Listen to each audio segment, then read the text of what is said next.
नमस्कार, आप देख रहे हैं अपना बिहार। आपके साथ मैं हूं शिप्रा झा। बिहार में महागठबंधन में सीट शेयरिंग का फॉर्मूला फाइनल हो गया है।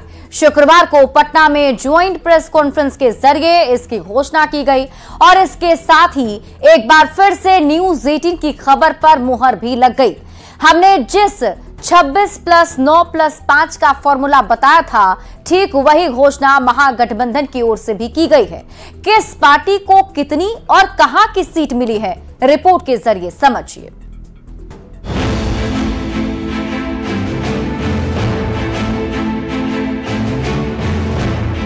बिहार में महागठबंधन की सीटों का बंटवारा हो गया है।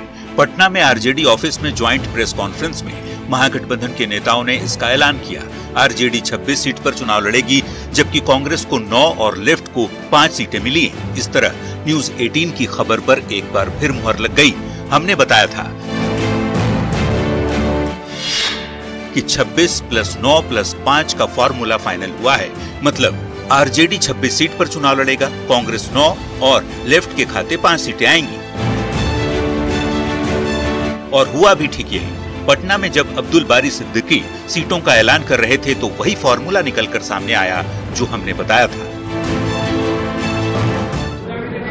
Indian National Congress Kishanganj, Katihar, Bhagalpur, Muzaffarpur, Samastipur, West Champaran, Patna Sahib, Sasaram, Maharajganj. मतलब इस बार के नए फॉर्मूले के तहत कांग्रेस उतनी ही सीट यानी पिछली लोकसभा चुनाव में लड़ी हुई 9 सीट हासिल करने में कामयाब रही। किशनगंज, भागलपुर, समस्तीपुर, मुजफ्फरपुर, पश्चिम चंपारण, महाराजगंज, पटना साहिब और सासाराम सीट कांग्रेस के हिस्से आई है। तो औरंगाबाद, गया, नवादा, जमुई, पूर्णिया, बांका, झंझारपुर, सुपौल, अररिया, मधेपुरा, मुंगेर, उजियारपुर, दरभंगा, सीतामढ़ी, मधुबनी, सारण, हाजीपुर, पूर्वी चंपारण, शिवहर, वैशाली, गोपालगंज, वाल्मीकि नगर, सिवान, पाटलिपुत्र, बक्सर और जहानाबाद सीट आरजेडी को मिली है। वाम दलों की यदि बात करें तो सीपीएम के हिस्से खगड़िया, सीपीआई को बेगूसराय सीट मिली, जबकि सीपीआई-एमएल को नालंदा, आरा और काराकाट ये 3 सीटें मिली हैं। कई दिनों से चल रहा सीटों का झंझट महागठबंधन में खत्म हो गया। इंडिया अलायंस 26+9+5 के फॉर्मूले के साथ एनडीए से निपटने को तैयार है। अब सबकी नजर चुनाव शुरू होने पर टिक गई है। न्यूज 18 के लिए पटना से रवि एस नारायण के साथ ब्यूरो रिपोर्ट। तो वहीं आरजेडी और कांग्रेस के बीच लंबी चली बातचीत के बाद शुक्रवार को आखिरकार महागठबंधन की ओर से बिहार में सीटों का ऐलान कर दिया गया। पर सीट शेयरिंग में पूर्णिया सीट का पेच अभी भी फंसा हुआ नजर आ रहा है। पप्पू यादव पूर्णिया सीट छोड़ने को तैयार नहीं है। 4 अप्रैल को कांग्रेस के टिकट पर नामांकन दाखिल करने का दावा भी कर रहे हैं। तो सवाल है कि क्या पूर्णिया सीट पर इंडी गठबंधन में फ्रेंडली फाइट होने जा रही है? ये रिपोर्ट देखिए।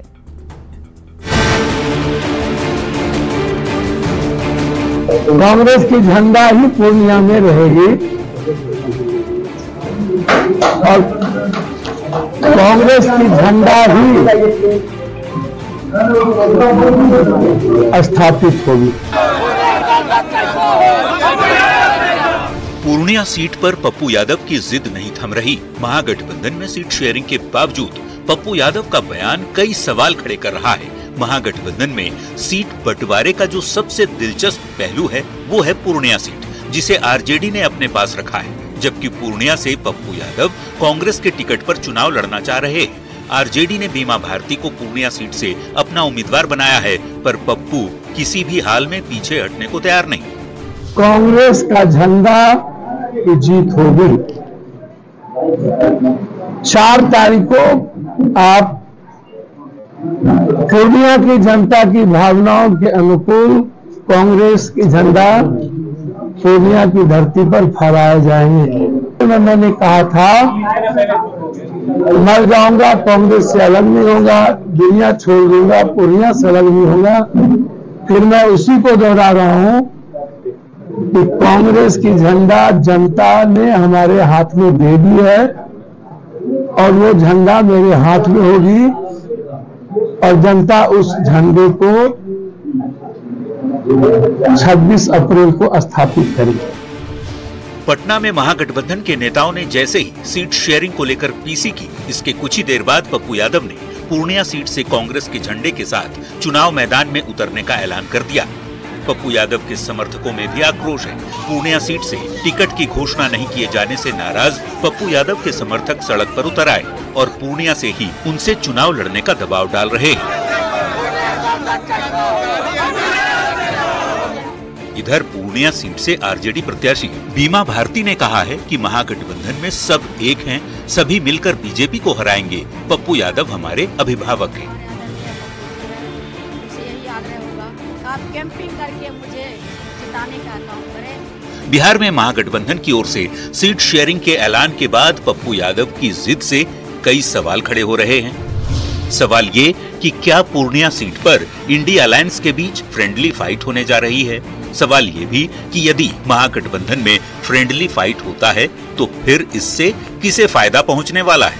हालांकि महागठबंधन के बीच पूर्णिया सीट को लेकर जारी उठापटक पर एनडीए की ओर से तंज भी कसा जा रहा है। न्यूज़ 18 के लिए पूर्णिया से कुमार प्रवीण के साथ ब्यूरो रिपोर्ट। तो पूर्णिया सीट से चुनाव लड़ने पर अड़े कांग्रेस नेता पप्पू यादव को तेजस्वी यादव ने दो टूक जवाब दे दिया है। तेजस्वी यादव ने साफ कह दिया है कि आरजेडी का गठबंधन किसी व्यक्ति से नहीं बल्कि दल से हुआ है। ऐसे में पप्पू यादव का मामला हमारा विषय नहीं है। ये हम लोगों का विषय नहीं है। हम लोगों के पार्टी का जो गठबंधन हुआ है किसी व्यक्ति के साथ नहीं हुआ, दल के साथ हुआ।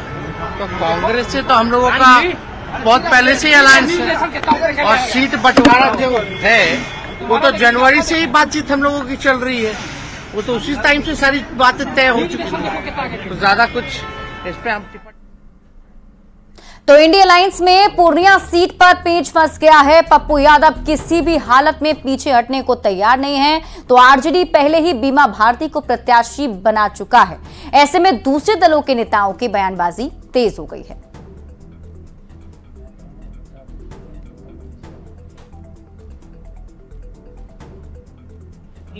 नए पर पूर्णिया की सीट पर जमकर बवाल हो रहा है। पप्पू यादव जी की पार्टी का विलय कांग्रेस पार्टी ने खुद में करा लिया था पूर्णिया की सीट का वादा करके, लेकिन राजद ने फिर एक बार ठेंगा दिखा दिया है। अब पप्पू जी के विरोध के स्वर हैं।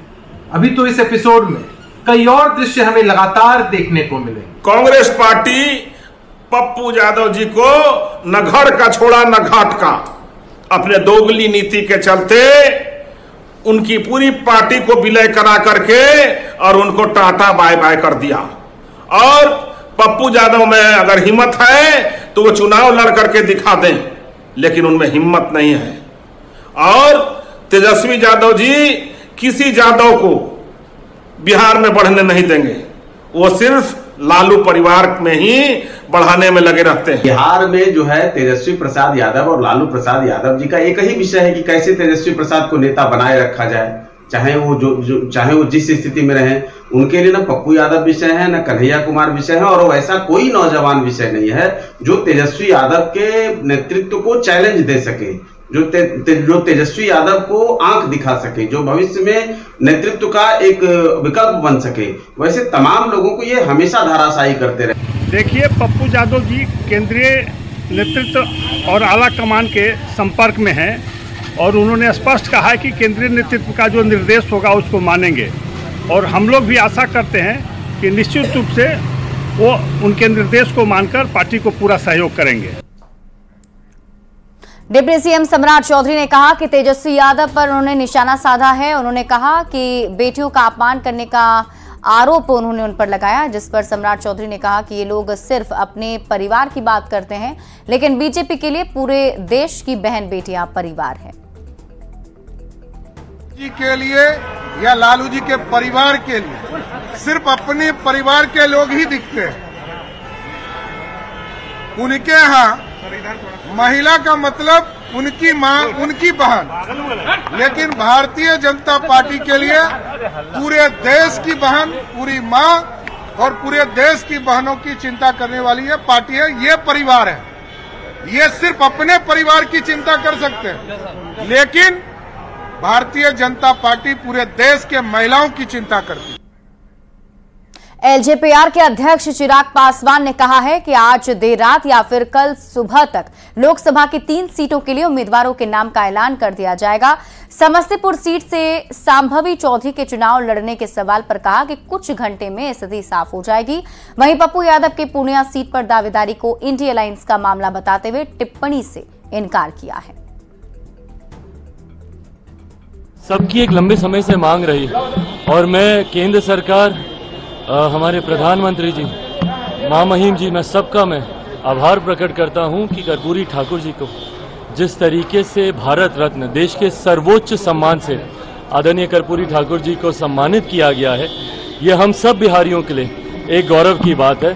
और ऐसे में कल ये पुरस्कार दिया जाएगा, उसमें सम्मिलित होकर उसका साक्षी बनने का सौभाग्य मुझे मिल रहा है, उसी के लिए हम लोग जा रहे हैं। सीएम से मिलने, मुख्यमंत्री से मिलने गए थे, क्या बात हुई? भाई गठबंधन में हम सब हैं एक साथ, और जब बड़े लक्ष्य की ओर हम लोग अग्रसर हो रहे हैं तो यकीनन चुनाव को लेकर, चुनावी रणनीति को लेकर, प्रचार प्रसार को लेकर ये तमाम बातें होंगी। हमको लगता है रात से लेकर कल सुबह तक सीट बंटवारा हो गया है, लेकिन कांग्रेस काफी ये उनकी अपनी चिंता है। बिहार में लोकसभा चुनाव को लेकर प्रचार को दमदार बनाने के लिए बीजेपी ने एक चुनावी गाना भी लॉन्च कर दिया है, जिसका टाइटल दिया है बिहार संग मोदी, मोदी संग बिहार। इस गाने के माध्यम से बीजेपी ने बिहार में पीएम मोदी के द्वारा दी गई योजनाओं का जिक्र किया है। और इस गाना के लॉन्च होने के बाद बीजेपी नेताओं ने कहा कि वे बिहार की सभी 40 सीट जीतकर नरेंद्र मोदी को गुलदस्ते के तौर पर भेंट करेंगे। बिहार संग मोदी और मोदी संग बिहार, ये जो पिछले कुछ महीनों में, सालों में हम देख रहे हैं, उस पर एक बहुत बढ़िया गीत जो बिहार के हर कोने में, हर जिले में गूंजता हुआ आने वाले दिनों में हम सुनेंगे। ऐसे गीत का भी यहाँ लॉन्चिंग हुआ है। इस योजना के अंतर्गत पूरे बिहार में 40 लोकसभा में ऐसे कार्यक्रम आयोजित किए गए हैं। और एक वीडियो आपने देखा, 2 मिनट का वीडियो है, जो विगत 10 वर्षों में मोदी की सरकार ने हर वर्ग, हर तबका के लिए विभिन्न विभागों के विभिन्न योजनाओं के माध्यम से बिहार को एक गति देने का काम किया है।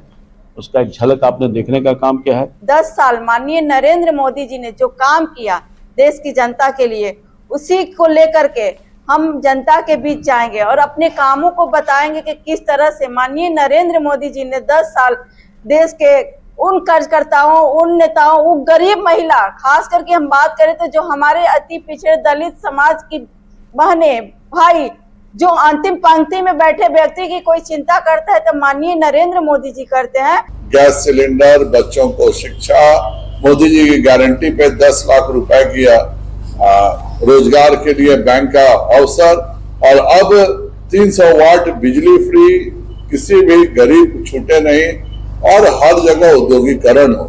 यह पूरे बिहार में जो उन्होंने चलाया, यह बताता है कि बिहार के संग माननीय मोदी जी हैं।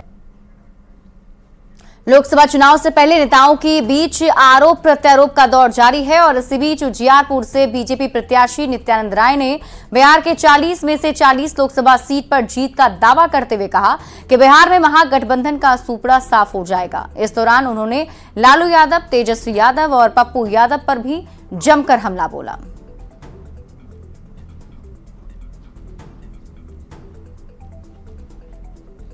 भारतीय जनता पार्टी एनडीए जीतेगी, महागठबंधन का यहाँ सुपड़ा साफ होगा। बिहार की जनता लालू जी को परिवारवाद के लिए जानती है, भ्रष्टाचार और घोटालों के लिए जानती है। उनकी पहचान, उनकी पार्टी की पहचान, तेजस्वी जी की पहचान, सबकी पहचान अपराधियों को संरक्षण देने की वाली पहचान है। पप्पू जी का विषय है, पप्पू जी ऐसे भी बिना पेंदी की लोटा है। पटना एयरपोर्ट पर बीजेपी उम्मीदवार रविशंकर प्रसाद का बीजेपी कार्यकर्ताओं ने जमकर स्वागत किया। इस दौरान रविशंकर प्रसाद ने बिहार में 40 सीटों पर जीत का दावा किया है। रविशंकर प्रसाद ने कहा कि जनता सब जानती है और इस बार ऐतिहासिक जीत होगी, 400 के पार सीटें आएंगी। निश्चित 400 पार होगा। इस बार का रिजल्ट ऐतिहासिक अभूतपूर्व होगा। बिहार में भी 40 से 40। भागलपुर में एनडीए ने लोकसभा चुनाव के लिए जेडीयू के अजय मंडल को उम्मीदवार बनाया है और उनकी जीत पक्की करने के लिए एनडीए के सभी दल तैयारी में जुट गए हैं और इसी को लेकर एनडीए के सभी घटक दलों ने बैठक की। चुनाव की रणनीति पर चर्चा हुई। अजय मंडल ने बताया कि वे 2 तारीख को अपना नामांकन दर्ज कराएंगे और इसके बाद प्रदेश के बड़े नेताओं को भी उन्होंने आमंत्रित किया है। मजबूती से लड़ा जाएगा। विरोधियों को परास्त करते हुए पूरे देश के अंदर हमें 400 सीट प्राप्त होगा। इसकी बैठक नॉमिनेशन कब करना है? 2 तारीख को हम नॉमिनेशन कर रहे हैं और अपने सारे पदाधिकारियों से, सारे भागलपुर की जनता से आग्रह करने आए हैं कि अपने एनडीए के कार्यकर्ताओं के माध्यम से कि 2 तारीख को आकर के हमारा नॉमिनेशन करा दीजिए और अपना आशीर्वाद दे करके मुझे विजयी बनाइए और मोदी जी को प्रधानमंत्री बनाइए। मुजफ्फरपुर में बीजेपी ने अपने सिटिंग सांसद अजय निषाद का टिकट काटकर राजभूषण निषाद को टिकट दिया है, जिस पर पार्टी में नाराजगी की बात भी सामने आ रही है। लेकिन राजभूषण निषाद ने कहा कि पार्टी में कहीं कोई नाराजगी नहीं है और जो लोग मुझे लगातार बाहरी बताने में लगे हैं वे पाकिस्तानी सोच और टुकड़े टुकड़े गैंग वाले हैं।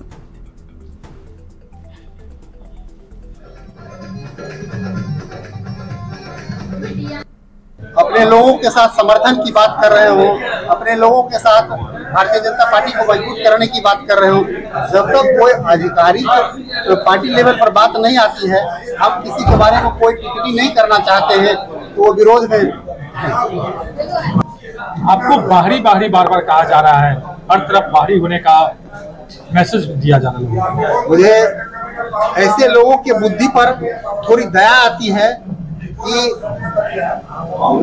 जो लोग बाहरी की बात करते हैं, ऐसे लोग पाकिस्तान और देश तोड़ने वाले मानसिकता के लोग हैं, जो देश के टुकड़े टुकड़े करने वाले लोग हैं, उनको अपने बगल का जिला का आदमी भी बाहरी नजर आता है। और अब न्यूज 18 आपको उम्मीदवारों की जानकारी दे रहा है। आप भी अपनी सीट के उम्मीदवार के बारे में जान लीजिए कि आपके उम्मीदवार कितने शिक्षित हैं, उन पर आपराधिक मामले कितने हैं, आपके उम्मीदवार की संपत्ति कितनी है। तो न्यूज 18 आपको ये पूरी जानकारी दे रहा है। तो सबसे पहले शुरुआत देखिए जमुई लोकसभा सीट से कर लेते हैं। यहां से अरुण भारती एलजेपीआर के उम्मीदवार हैं। इनकी शिक्षा की बात करें तो इन्होंने एमबीए किया है, उम्र इनकी 45 साल है, कुल संपत्ति 2.69 करोड़ बताई जा रही है जो इन्होंने ब्यौरा दिया है। और ये देखिए जमुई लोकसभा सीट की बात हम आपको बता रहे हैं। यहां से एलजेपीआर यानी एनडीए की तरफ से समर्थित उम्मीदवार हैं, एलजेपीआर के कोटे से जमुई लोकसभा सीट से अरुण भारती उम्मीदवार बनाए गए हैं। इसके साथ ही हम अगर आगे बढ़े दूसरे उम्मीदवार की अगर हम बात कर लें, क्योंकि देखिए बिहार में पहले चरण में 4 लोकसभा की सीटों पर चुनाव होना है और ये इनके सामने जो होंगी जमुई लोकसभा सीट से अर्चना रविदास आरजेडी की कैंडिडेट हैं। इनके बारे में बात करें तो इनकी शिक्षा पीजी इन्होंने कर रखा है, उम्र इनकी 38 साल है और कुल संपत्ति 1.63 करोड़ है। यहां पर अरुण भारती वर्सेस अर्चना रविदास जो है चुनावी मैदान में नजर आएंगे, दोनों एक दूसरे को टक्कर देंगे। यहां पर एलजेपीआर की कैंडिडेट वर्सेस आरजेडी की कैंडिडेट अर्चना रविदास होंगी। अगले सीट की बात कर ले गया लोकसभा सीट की, तो यहां पर देखिए आरजेडी की तरफ से कुमार सर्वजीत को उम्मीदवार बनाया गया है। कुल संपत्ति की अगर बात करें इनकी तो 90.31 लाख रुपए है। शिक्षा की बात कर ले तो इन्होंने बीटेक किया हुआ है और इनकी उम्र जो है वो 49 वर्ष बताई जा रही है। और गया लोकसभा सीट से आरजेडी की तरफ से उम्मीदवार हैं ये। इसके साथ ही इनके सामने हैं एनडीए की तरफ से जितन राम मांझी, उनके बारे में भी हम आपको बता दें। तो देखिए गया लोकसभा सीट पर एनडीए के समर्थित उम्मीदवार जो हैं वो जितन राम मांझी हैं हम के, और यहाँ पर कुल संपत्ति जो है 25 लाख रुपए है इनकी बताई जा रही है। शिक्षा जो है इनका स्नातक यानी इन्होंने ग्रेजुएशन कर रखा है। उम्र इनकी 79 यानी 79 साल बताई जा रही है और आपराधिक मामले इन पर जो है वो 6 हैं। तो ऐसे में यहां पर जो फाइट होने वाली है वो हम प्रत्याशी जितन राम मांझी वर्सेस कुमार सर्वजीत होगा। नवादा लोकसभा सीट की बात कर ले तो यहां पर देखिए जो बीजेपी के उम्मीदवार हैं विवेक ठाकुर हैं, इनके बारे में बात करते हैं तो कुल संपत्ति है इनकी 1.92 करोड़ रुपए। शिक्षा इन्होंने एमए कर रखा है। इन IIFT आपराधिक मामले जो है इन पर एक भी नहीं है। उम्र इनकी 54 साल है। इनके सामने कौन उम्मीदवार होने जा रहा है नवादा लोकसभा सीट से वो आपको बताते हैं। तो आरजेडी के कैंडिडेट श्रवण कुमार कुशवाहा जो है इनके सामने होंगे और इनकी कुल संपत्ति की बात करें तो 1.72 करोड़ है। शिक्षा इन्होंने मैट्रिक पास कर रखी है। आपराधिक मामले इन पर 6 हैं और उम्र इनकी 50 साल है। तो नवादा लोकसभा सीट के बारे में आपको हमने बताया। अगली जो सीट है वो औरंगाबाद लोकसभा की सीट है। यहां से बीजेपी के उम्मीदवार हैं सुशील कुमार सिंह, पहले भी यहां से ये सिटिंग सांसद भी हैं, एक बार फिर से उम्मीदवार बनाए गए हैं। कुल संपत्ति जो है इनकी 73.73 लाख रुपए है। शिक्षा इन्होंने एमए कर रखा है। आपराधिक मामले इन पर एक भी नहीं है। उम्र इनकी 58 साल है। इनके सामने कौन इन्हें चुनौती देने जा रहा है आरजेडी से तो देखिए अभय कुशवाहा आरजेडी के उम्मीदवार है। कुल संपत्ति है इनकी 24.60 लाख। शिक्षा इन्होंने इंटर पास किया है। आपराधिक मामले इन पर 16 हैं। उम्र इनकी 53 साल है। तो पहली चरण में जो बिहार की 4 लोकसभा सीटों पर चुनाव होना है वहां पर जो कैंडिडेट उतारे गए हैं उन कैंडिडेट्स के बारे में हमने आपको ये जानकारी दी है कि जो आपके कैंडिडेट हैं जिन्हें आप चुनने जाएंगे तो वो कितने पढ़े लिखे हैं, उन पर कितने आपराधिक मामले दर्ज हैं, क्या कुछ उनके संपत्ति का ब्यौरा है वो हमने आपको बताया है। बढ़ते हैं आगे और बात करते हैं अगली खबर की। जम्मू कश्मीर के रामबन में एक भीषण हादसे में 10 लोगों की मौत की खबर है। रामबन जिले में जम्मू श्रीनगर राष्ट्रीय राजमार्ग पर एक SUV कार बेकाबू होकर 300 गहरी खाई में गिर गई। इस हादसे में 10 लोगों की मौत हो गई है। मृतकों में 8 बिहार के पश्चिम चंपारण के रहने वाले हैं, जिसमें पिपरासी के बहरी स्थान के राजू बिन और हरि बिन हैं। भैंसिया के इंद्रजीत बिन और अवधेश बिन हैं। नौरंगिया के सिरसिया के रामविलास बिन और रामनगर के इनार बरवा के विपिन मुखिया, रामनगर के बेलौरा के राजन मुखिया, पटखौली के कैलाश नगर के राजकुमार और सिसवा के सोहसा के संदीप बिन की मौत हुई है। पीएम मोदी ने हादसे पर दुख जताया है। प्रधानमंत्री राष्ट्रीय राहत से मृतक के परिजनों को 2-2 लाख रुपए और घायलों को 50-50 हजार रुपए मुआवजा का ऐलान किया गया है। बिहार के सीएम नीतीश कुमार ने भी मजदूरों की मौत पर गहरी शोक संवेदना व्यक्त की है। और फिलहाल इस बुलेटिन में अभी के लिए बस इतना ही। आप देखते रहिए न्यूज़ 18 बिहार झारखंड।